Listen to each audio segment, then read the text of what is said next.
ഏതൊരു നൂറ്റാണ്ടിലും പ്രസക്തിയുള്ള വിഷയത്തെ ആസ്പദമാക്കി സംസാരിക്കാൻ അവസരം തന്ന സദസ്സിന് വിനീതമായ നമസ്കാരം. ജന്മരാഷ്ട്രത്തെ ജീവനു തുല്യം സ്നേഹിക്കുന്നവരിൽ മുറ്റിനിൽക്കുന്ന ഒന്നാണ് ദേശസ്നേഹം. സ്വന്തം ജീവന് മൂല്യം കൽപ്പിക്കാതെ രാഷ്ട്രത്തിൻ്റെ ഉന്നമനത്തിനു വേണ്ടി അഹോരാത്രം സഹനങ്ങൾ സഹിച്ചവരുടെ രക്തത്തിലും അവരുടെ പിൻതലമുറകളിലും ഊടും പാവും നെതിർക്കാനാവാതെ അലിഞ്ഞു ചേർന്നിരിക്കുന്ന മഹത്തായ സത്വമാണ് ദേശസ്നേഹം.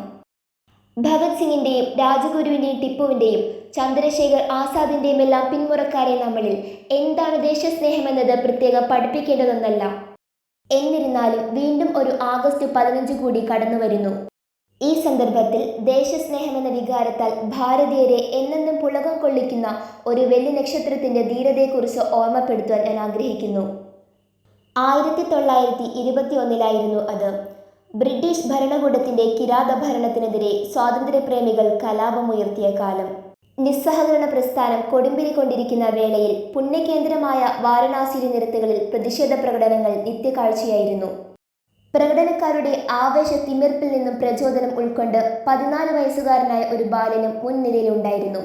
അങ്ങനെ ബ്രിട്ടീഷ് കൂലിപ്പട്ടാളത്താൽ ആദ്യം അറസ്റ്റ് ചെയ്യപ്പെട്ടതും അവനായിരുന്നു. മജിസ്ട്രേറ്റിന് മുന്നിൽ ഹാജരാക്കിയ അവനോട് "നിന്റെ പേരെന്താണ്" എന്ന ചോദ്യത്തിന് മറുപടി ആസാദ് അഥവാ സ്വാതന്ത്ര്യം എന്നായിരുന്നു. എവിടെയാണ് വീടെന്ന ചോദ്യത്തിന് ആ 14കാരൻ്റെ മറുപടി ജയിൽ എന്നായിരുന്നു.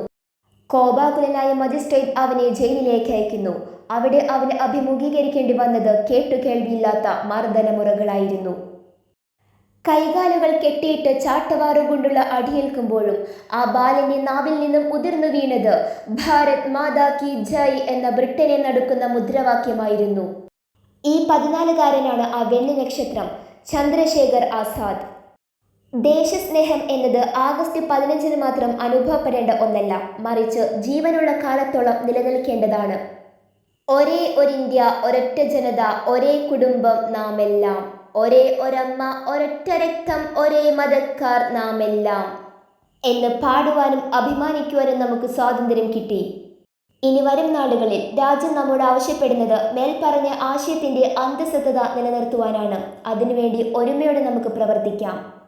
ജയ് ഹിന്ദ്.